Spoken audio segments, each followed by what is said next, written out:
Upper 6 Skyview Network, sponsored by Terry Lambert Hyundai. Right now on News Channel 6 at 6, what's in a name? City leaders trying to figure out what to call the new arena in Augusta as Your News at 6 starts now.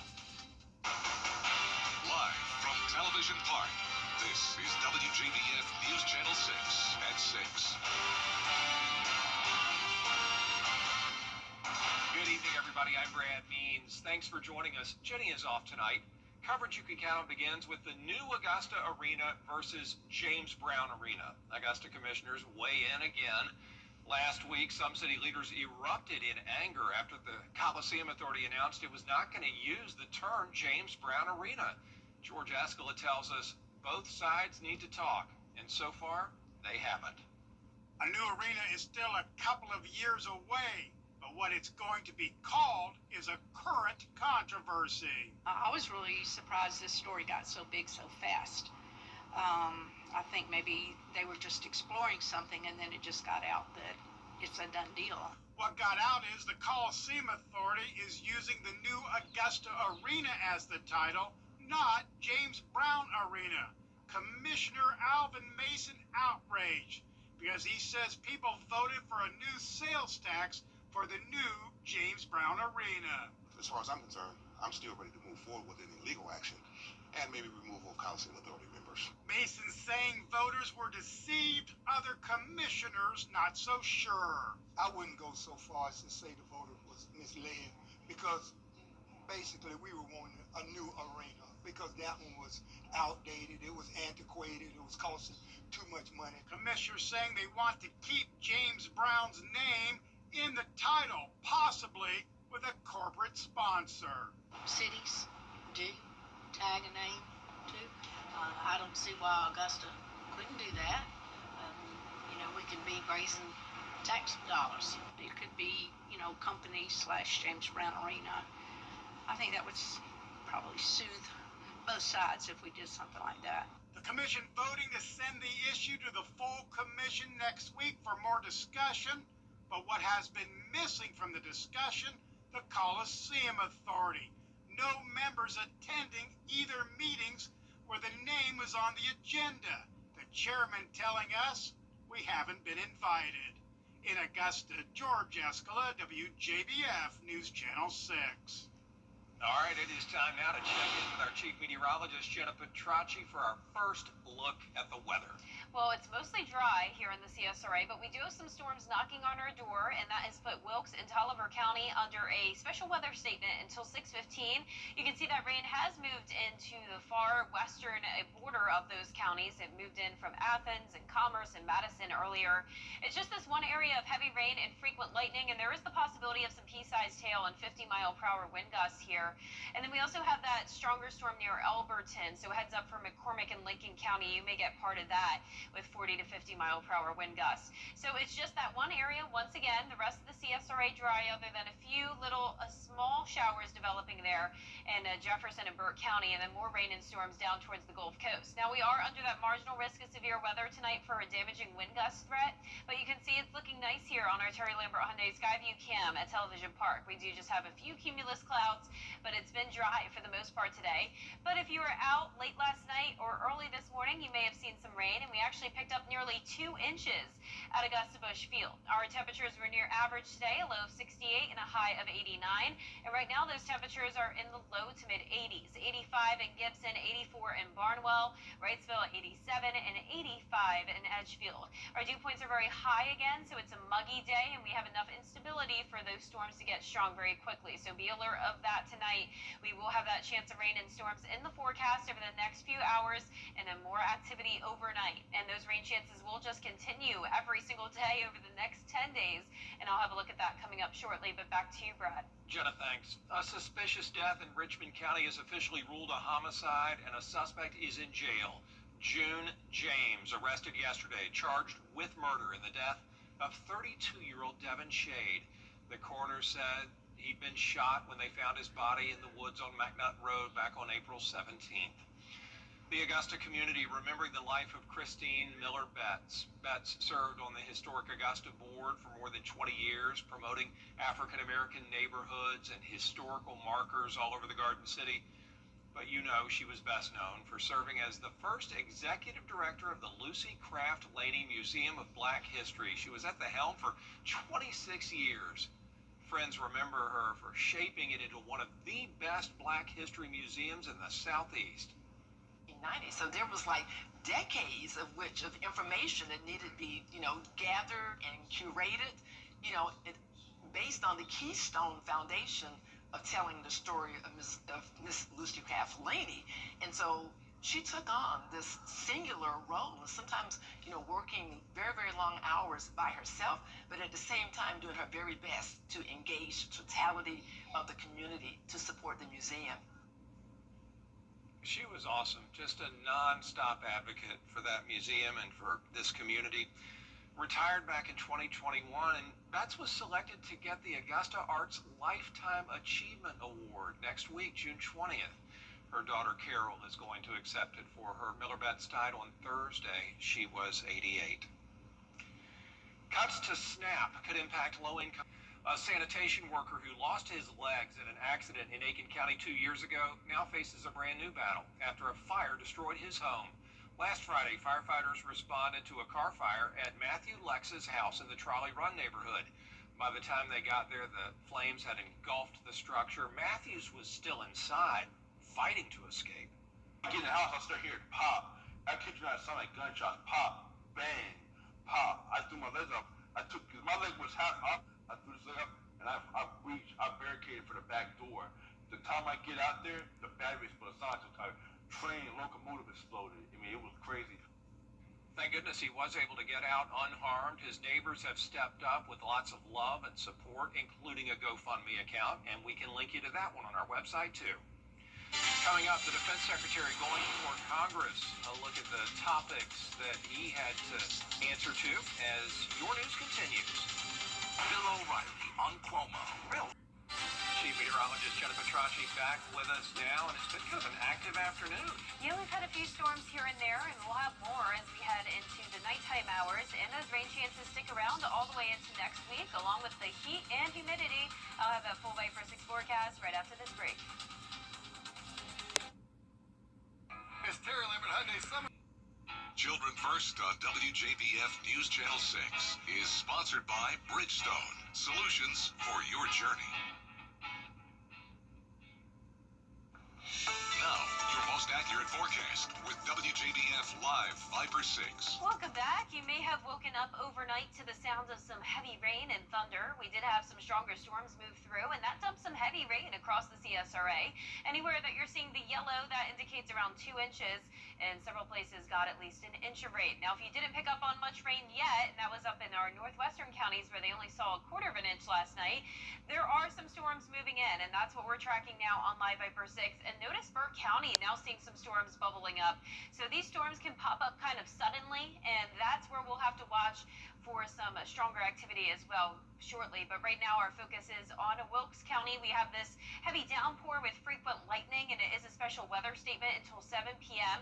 and that's for the potential of 50-mile-per-hour wind gusts and pea-sized hail. So Washington and Crawfordville, you are seeing that small but mighty storm move into the area now. Our Terry Lambert Hyundai Skyview cam in North Augusta looking nice and sunny, though. We do have some clouds, but the sun has still peeked through today, and that warmed us up to 87 degrees. Southwest winds coming in at 8 miles per hour, and dew points are near 70.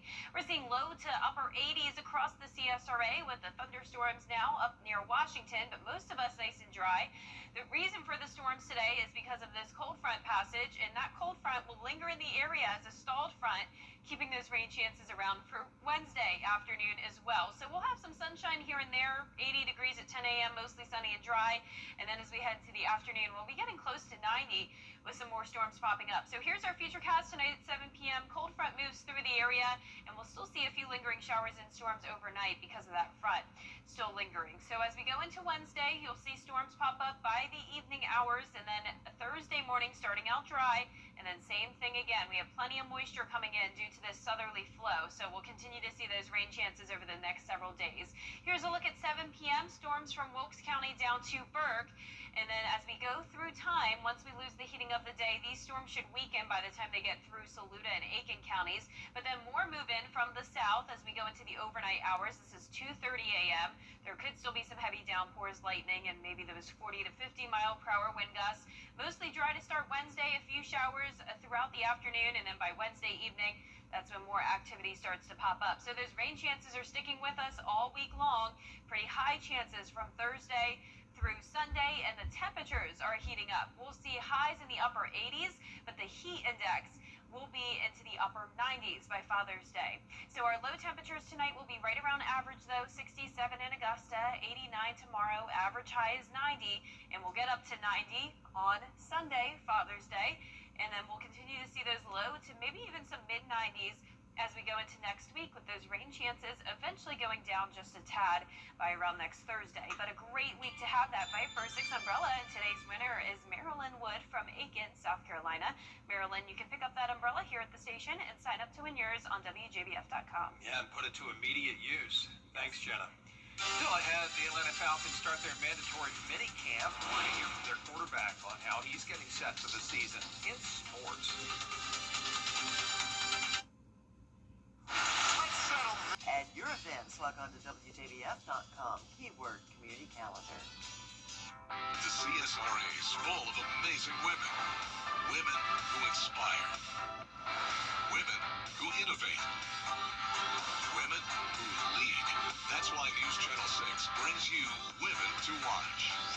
On the last Wednesday of each month, News Channel 6 recognizes local businesswomen who are making a positive impact in our community.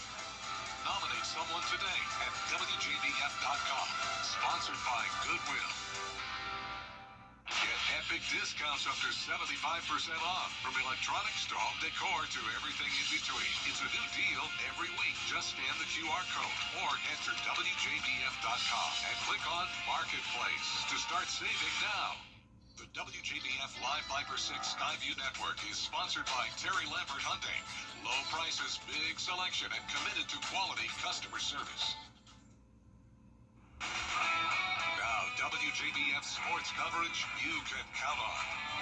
Well, organized team activities are in the books, so now the NFL offseason continues with the Atlanta Falcons beginning their 3-day mandatory minicamp. Quarterback Michael Penix Jr. started the last 3 games of the Falcons' regular season, going 1-2 in those starts, and now he's preparing to be the Falcons' full-time starter this season.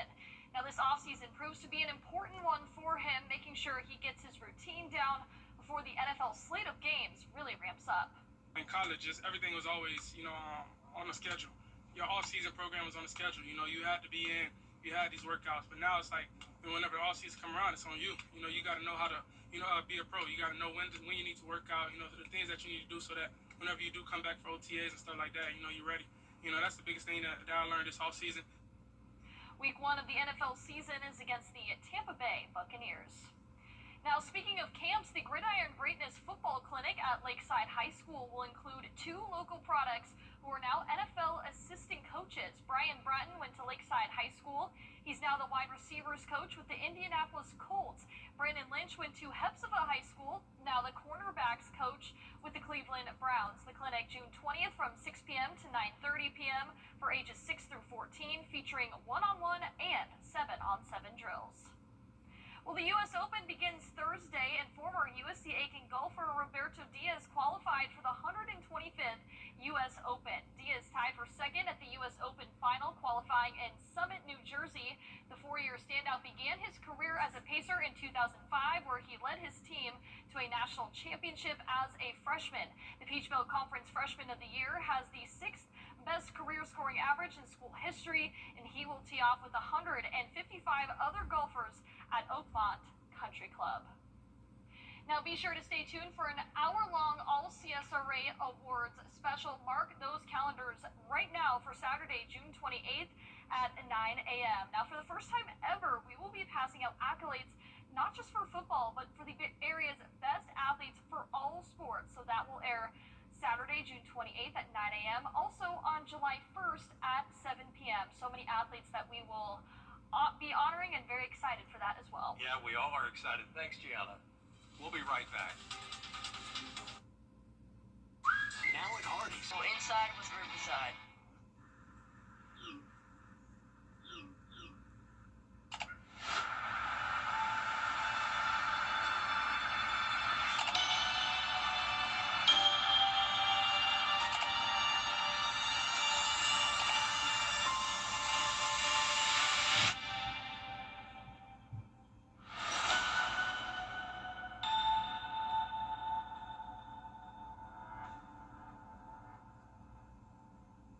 For years, WJBF News Channel 6 and our partners have championed local families through our Children First campaign. Together, our mission has always been to strengthen our communities by uplifting children and their families across the CSRA.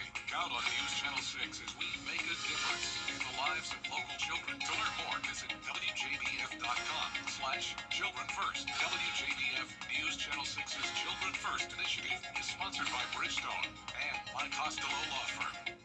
You can't always choose the weather, but you can choose your weather app. Go with the most accurate and most trusted, the Live Finder 6 mobile app.